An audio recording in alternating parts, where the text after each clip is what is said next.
अज़ीज़ तलबा, हम लोग वर्क पढ़ के आ चुके हैं। वर्क में हमने वर्क की डेफिनेशन, उसके टाइप्स और उसके यूनिट पढ़े। थोड़ा सा अपने जहन में ला लीजिए वो चीज़ें, क्योंकि यहाँ पर भी आपको वो तमाम चीज़ें लगने वाली हैं। हमने वर्क की डेफिनेशन पढ़ी थी कि when force is applied and displacement takes place in the object because of effect of that force and in the direction of force is called as work done। या उर्दू में जब किसी जिस्म पर क़ुव्वत लगाई जाए और क़ुव्वत के अमल से क़ुव्वत की सिमत में हटाव होता है तो हम उसे काम कहते हैं। ये एक चीज़ लाजमी तौर पर आपको आनी चाहिए। दूसरी चीज़ जो होती है वो हमने पढ़ी उसकी क़िस्में कि वर्क डन में भी पॉजिटिव, नेगेटिव और ज़ीरो, यानी काम मुस्बत भी हो सकता है, मनफी भी हो सकता है, सिफर भी हो सकता है। कॉस ऑफ थीटा वाला मसला अगर आपके जहन से बाहर जा रहा है तो फ़िलहाल आप इतना जहन में रखिए कि काम मुस्बत कब होगा, तो जब लगाई गई क़ुव्वत की सिमत और हटाव का सिमत दोनों एक ही जैसे होते हैं, एक ही सिमत में होता है, तो उसे मुस्बत काम कहेंगे। फिर मनफी काम किसे कहेंगे, तो जब लगाई गई क़ुव्वत की सिमत और जिस्म में होने वाले हटाव की सिमत दोनों एक दूसरे के मुखालिफ हों तो उसे मनफी काम कहेंगे। और सिफर काम कब हो, तो कहिए कि जब लगाई गई क़ुव्वत की सिमत और जिस्म में होने वाले हटाव की सिमत दोनों एक दूसरे के उम्मुदन हों, 90 दर्जे का ज़ाविया बनता हो, तब हम जाकर उसे कहेंगे कि किया गया काम सिफर है। इंग्लिश वालों के लिए मैं कह दूं कि when the work done is positive, तो आपका आंसर होना चाहिए when the direction of force and direction of displacement of the object are same, in that case the work done is positive. Work done negative कब होगा, तो आपका जवाब होना चाहिए when the direction of force and direction of displacement are opposite to each other, वो एक दूसरे के मुखालिफ होते हैं, in that case the work done will be negative. Work done zero कब होगा, तो आपका जवाब होना चाहिए when the direction of force and direction of displacement are perpendicular, उनके बीच उम्मुदन, उनके बीच 90 दर्जे का ज़ाविया बनता है, तब हम उसे कहेंगे कि they are perpendicular to each other. तो इस तरह की चीज़ें हमने पढ़ी हुई हैं। फिर MKS और CGS में उनकी यूनिट्स पढ़ी हुई हैं, जूल और अर्ग। 1 जूल कितना, तो 1 न्यूटन मीटर। ये चीज़ें जहन में अच्छी तरह रखिए, तवानाई में ये सब चीज़ें यहाँ पर आपको लगती है। हम लोग पढ़ रहे हैं तवानाई या एनर्जी। एनर्जी की सबसे उर्दू में छोटी सी अगर तारीफ़ लिखनी हो तो किसी जिस्म की काम करने की सलाहियत को हम तवानाई कहते हैं।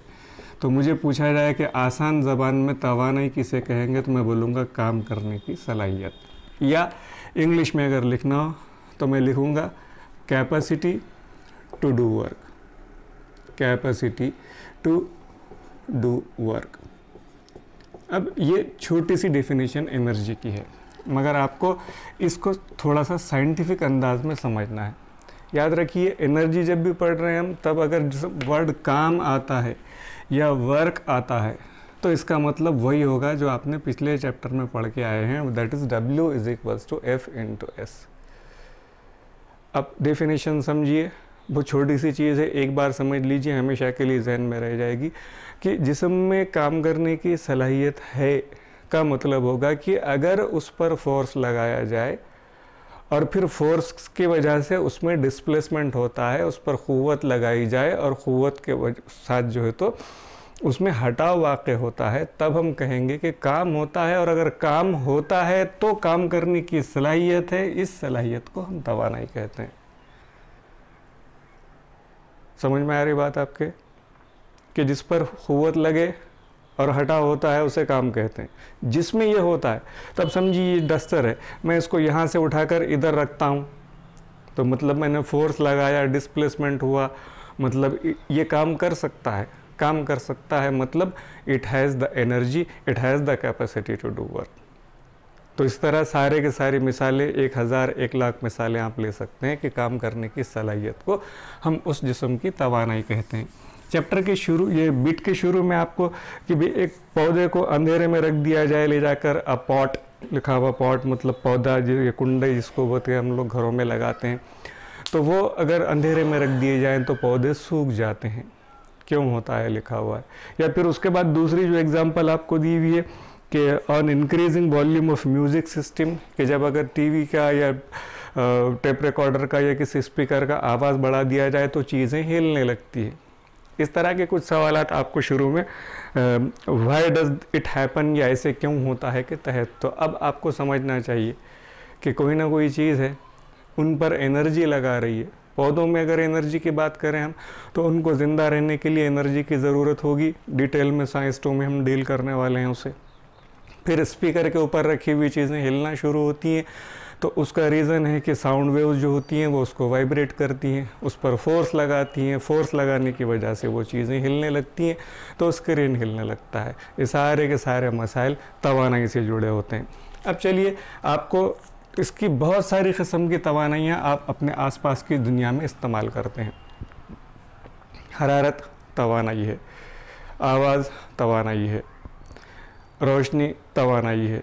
इस तरह के अल्फाज आप इस्तेमाल करने वाले, it is a type of energy, type of energy, तवानाई की एक किस्म, तवानाई की एक किस्म। ये अल्फाज जब आपके सामने आए तब आपको इसका मतलब समझना चाहिए कि अगर मैं कहता हूँ heat is a type of energy, हरारत तवानाई की किस्म है, का मतलब हरारत फोर्स लगा सकती है जिससे डिस्प्लेसमेंट हो सकता है, जो वर्क कर सकता है, इसको हम कहेंगे टाइप ऑफ एनर्जी। ये जुमले अच्छी तरह जहन में रखिए। ये चीज़ें अगर आपको यहाँ समझनी शुरू हो तो बाद में फ़िज़िक्स में मसाइल नहीं आएंगे आपको। यही चीज़ें हमारे पास समझाई नहीं जाती, इस वास्ते बस आपको बेसिक पढ़ के सुनाया जाएगा और फिर उसके बाद आपका साइंस ग्रो नहीं करेगा, आप साइंस में तरक्की नहीं कर सकेंगे। Sound is a type of energy, heat is a type of energy, light is a type of energy, तवानाई की किस्म है, तवानाई की किस्म है। इस तरह की जब बातें करते हैं तो उसका मतलब क्या समझेंगे आप कि एनर्जी मतलब काम करने की सलाहियत, तवानाई। तो अगर हरारत को मैं तवानाई कहता हूँ, तवानाई की किस्म कहता हूँ, तो इसका मतलब है कि ये फोर्स लगा सकती है और फोर्स लगा के चीज़ों में हटाव पैदा कर सकती है। सारी की सारी ट्रेन आपकी कोयले के या डीजल के हरारत पर भागती है, मतलब टाइप ऑफ एनर्जी है। तो लाइट, साउंड, हीट, इस तरह और बहुत सारी एग्जांपल्स आप दे सकते हैं कि वो तवानाई की किस्म है। बहुत सारी किस्में तवानाई की हैं, लेकिन हमको एक यहाँ पर पढ़नी है, and that is mechanical energy, या इसको हम उर्दू में मेकानी तवानाई कहते हैं। अब बाखुदा ये नहीं समझ लेना आपने कि मेकानी मतलब मेकानिकों के अंदर जो तवानाई होती है, इस तरह की बातें हम उर्दू मीडियम के पेपरों में इस तरह के जवाब लिखे हुए देखते हैं। तो मेकानी तवानाई, ये मैकेनिकल एनर्जी, ये इसकी 2 टाइप्स, लॉ ऑफ कंजर्वेशन, इतनी चीज़ें हम लोग पढ़ने वाले हैं। तो मैकेनिकल एनर्जी की 2 टाइप्स हम यहाँ पे पढ़ने वाले हैं। जहन में होना चाहिए मैकेनिकल वर्क मतलब क्या। तो आप जो खींच ठोकते हैं, पीटते हैं, ताकत लगाते हैं, इस तरह के जितने काम करेंगे वो मैकेनिकल वर्क, उनको लगने वाली एनर्जी मैकेनिकल एनर्जी। और वो मैकेनिकल एनर्जी या मेकानी तवानाई की 2 किस्में आपको यहाँ पर दी हुई हैं, जिसमें से अभी हम पहली पढ़ने वाले हैं, और वो है नंबर 1, जिसको इंग्लिश में हम काइनेटिक एनर्जी कहते हैं, और नंबर 2 इसे हम पोटेंशियल एनर्जी कहते हैं, POTENTIAL, पोटेंशियल एनर्जी। तो पोटेंशियल एनर्जी, काइनेटिक एनर्जी, या उर्दू में इसे कहते हैं तवानाई बिल हरकत, नंबर 1 को। और नंबर 2 जो है मेकानी तवानाई की किस्म, वो है तवानाई बिल खवा। ये खवा इस तरह खड़ा ज़ेर लिखना ज़रूरी होगा, वरना बिल खवी हो जाएगा, खड़ा ज़बर लिखना ज़रूरी होगा। तो मेकानी तवानाई और मेकानी तवानाई की ये 2 किस्में आज हम पढ़ने वाले हैं। चलते हैं आगे एनर्जी में। अब सबसे पहले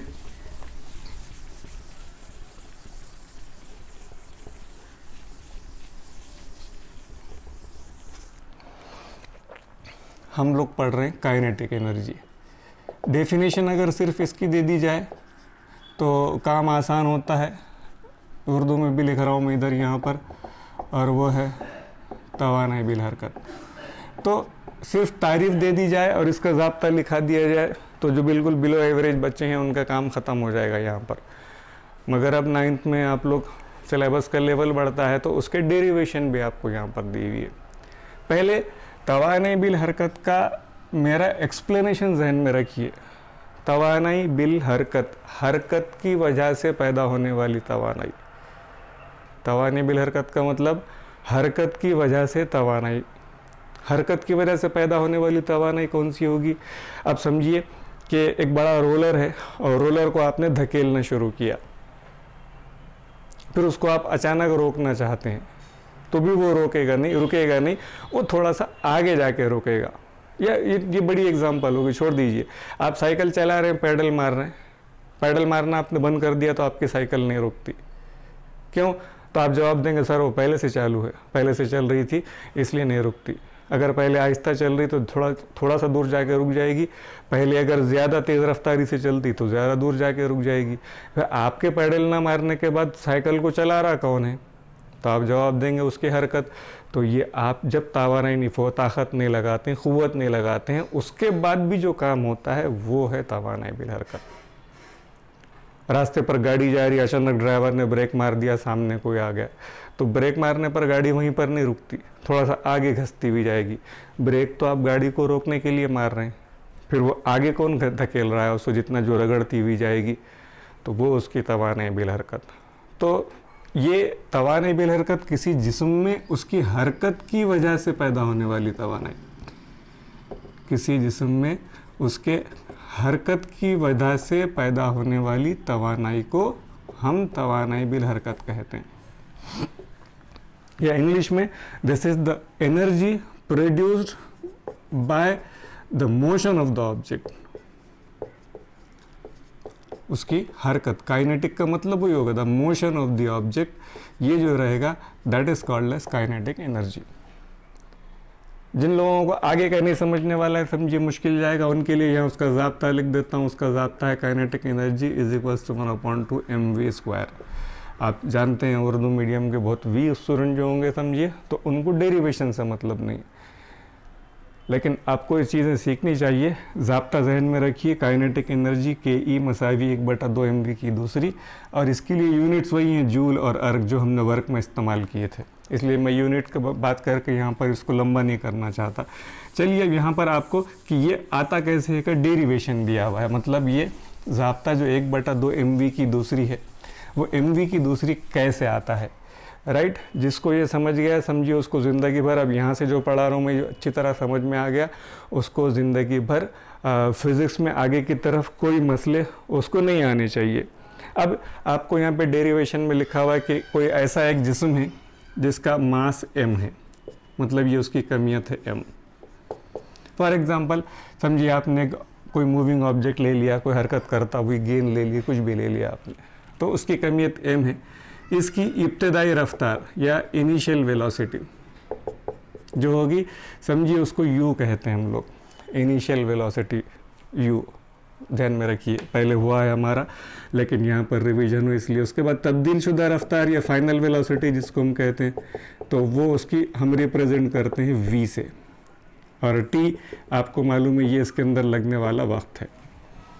समझिए कि इस पर f इतनी क़ुव्वत अमल करती है और उसके बाद इसमें s इतना हटाव वाक़ होता है। ये सब चीज़ें हम पहले चैप्टर में पढ़ के आ रहे हैं, इसलिए मैं इसको ज़्यादा तफसील से नहीं बोलूँगा, लेकिन ध्यान में रखिए कि अब हम क्या बात कर रहे हैं कि कोई एक जिस्म है, समझिए हम बोल रहे हैं उस पर क़ुव्वत लगाए तो उस पर डिस्प्लेसमेंट होता है, उसके अंदर हटाव वाक़ होता है। हटाव कितना वाक़ होगा, हटाव वाक़ होगा तो एनर्जी, काम कितना होता है उस हिसाब से उसकी एनर्जी कितनी होती है, हम ये कैलकुलेट कर रहे हैं, आपको समझ में आना चाहिए। तो initial velocity u, final velocity v, उसके बाद उसको दरकार तब उसका वक्त t और बाकी सारी चीज़ें, फिर ये हम जो जिस तरह पहले रिप्रेजेंट करते हैं वही यहाँ पर है, कोई नई बात नहीं। अब समझिए कि इस पर f इतनी क़ुव्वत लगती है तो क़ुव्वत की वजह से उसके अंदर हटाव होगा, वो चीज़ अपनी जगह बदलेगी। तो हटाव कितना होगा, जगह कितनी बदलेगी, इसका मतलब क़ुव्वत लगे हटाव हो, तरतीब ध्यान में रखिए, आपको ये मैंने शुरू में लिख दिया। तो इसका मतलब काम होगा, और काम का ज़ाब्ता आपने पढ़ा हुआ है W = F/S। किया गया काम मसावी लगाई गई क़ुव्वत ज़रब उसके अंदर होने वाला हटाव। आपने न्यूटन का दूसरा कानून अगर पढ़ा हो तो according to Newton second law F की क़ुव्वत हम लोग लिखते हैं, समझिए मैं यहाँ पर लिखता हूँ F = ma, ये न्यूटन के दूसरे कानून के मुताबिक है। तो मैं ये F की कीमत ma यहाँ पर अगर रख दूँ तो ये हो जाएगा W = m × a × s। हम क्या गया काम मालूम कर रहे हैं कौन पर, ऐसा एक ऑब्जेक्ट जो पहले रुका हुआ था जिसकी इनिशियल वेलोसिटी 0 थी, इसकी इनिशियल वेलोसिटी 0 थी और उसके बाद थोड़े से वक्त के बाद वो वेलोसिटी बदल के v हो गई। तो किया गया काम W = Fs according to Newton's law, Newton का जो दूसरा कानून है उसके मुताबिक force will be equal to mass into acceleration. यह हमने पढ़ा हुआ है कि क़ुव्वत जो है तो किसी जिस्म की कमियत और उसके इसरा का हासिल ज़रब होती है, force is the product of mass and acceleration. F = ma। मगर न्यूटन की 3 इक्वेशंस भी, हरकत की 3 मसावातें हैं, जिसमें से पहला मैं यहाँ लिखता हूँ, मुझे लगने वाली है v = u + at। ये क्या है, न्यूटन की 3 इक्वेशंस ऑफ मोशन बोलते हैं इसको, हरकत की मसावात कहते हैं। उसके बाद दूसरी उसकी मसावात है s = ut + 1/2 at², और उसके बाद तीसरी है इसकी v² = u² + 2as। ये इस तरह की 3 मसावातें न्यूटन की हैं, ये न्यूटन के क़ानून के हिसाब से। अब अगर समझो ये s की जगह पर हम इसकी दूसरी मसावात की कीमत रखने वाले हैं, तो दूसरी मसावात की कीमत क्या है, तो मैं उसको यहाँ पर पहले सॉल्व करता हूँ। s = ut + 1/2 at², ये मसावात है। हम बोल रहे हैं इसकी इनिशियल वेलोसिटी, इसकी as it u is 0, u अगर 0 है तो ये हो जाएगा u और t मिला के 0, तो s = 1/2 at²।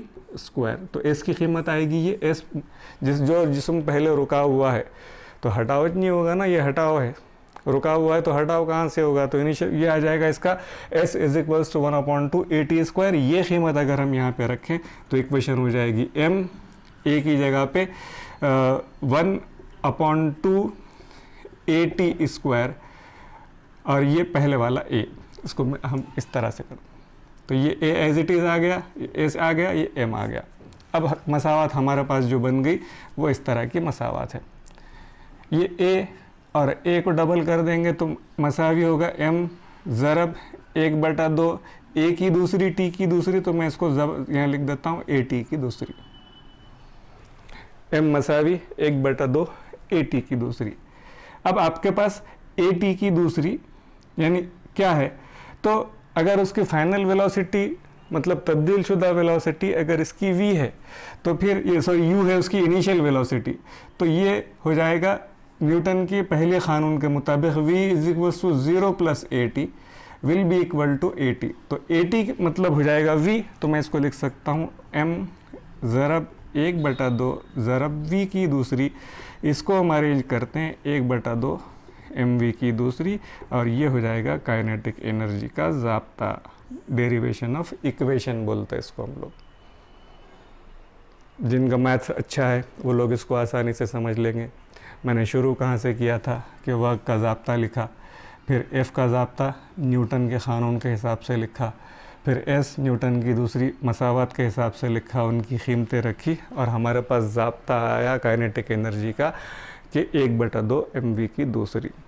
ये आपको अगर आ गया, नहीं आया तो बुक सामने रखिए, देखिए उसमें क्या लिखा हुआ है, इसकी प्रैक्टिस कीजिए तो 10th में, 11th में, 12th में और आगे की लाइफ में फ़िज़िक्स को सॉल्व करने का दावा कीजिए, वरना आपने साइंस में फ़िज़िक्स का बहुत मुश्किल मुकाबला करना है फिर आपने, इसलिए करते रहिए।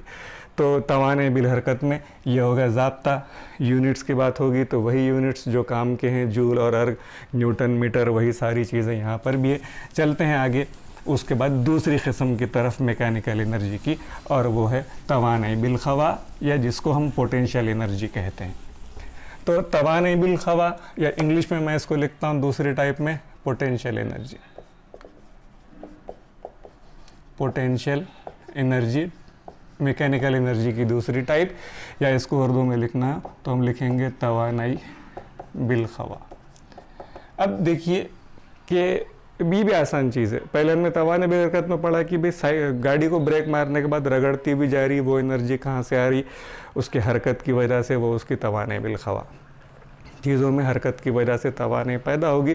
बहता हुआ पानी बड़े बड़े शहर बहा के ले जाता है, हरकत की वजह से तवाने पैदा होगी। समंदर के अंदर रुका हुआ झील का पानी समझिए, उसमें बिल्डिंग डालने ले जाके तो वहीं रहेगी। वरना अगर तेज़ बारिश के बहाव के अंदर बड़े पत्थर, दरख्त, कारें, गाड़ियाँ, बच्चे सब कुछ बह कर जाते हैं, वो उसकी हरकत की वजह से होने वाली तवानाई है। बंदूक की गोली हाथ से फेंक दें, कुछ भी नहीं होगा। बंदूक में डाल के मारिए उसको, जो तेज़ी से जाएगी तो फिर छेद कर देगी, सुराख कर देगी। वो एनर्जी कहाँ से आई? उसकी हरकत की वजह से। रफ्तार ज़्यादा थी इसलिए एनर्जी आ गई।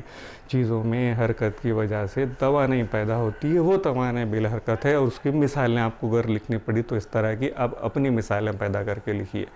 चलते हैं तवानाई बिल खवा।